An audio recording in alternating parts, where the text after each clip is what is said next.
Good evening to all. Storytelling. The honest woodcutter. The woodcutter was cutting a tree near a pond. All of a sudden, the axe fell into pond. The woodcutter started weeping, and an angel appeared before him. They asked the woodcutter what the matter was.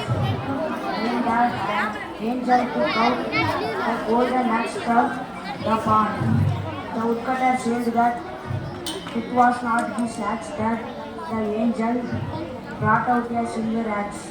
It too was not accepted when the angel brought out an iron axe that woodcutter accepted it happily. The angel was pleased with the honesty by of the woodcutter.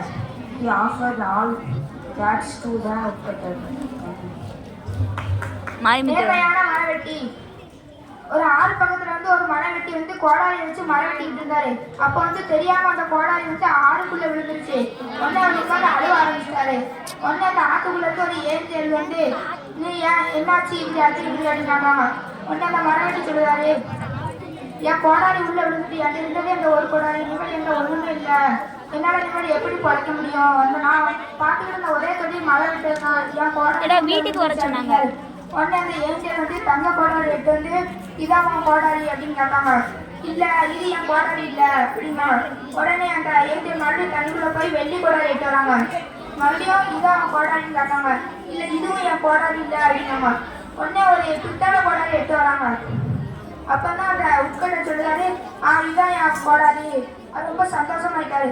உடனே அந்த angel சொல்றாங்க, உன்னோட நேர்மை எனக்கு ரொம்ப பிடிச்சிருக்கு, அதனால நீ இந்த 3 மரவெட்டி 3 கொடாரியும் நீனே வச்சுக்கோ அப்படின்னு சொல்லி அந்த 3 கொடாரியும் அவன்கிட்ட கொடுத்துட்டாங்க.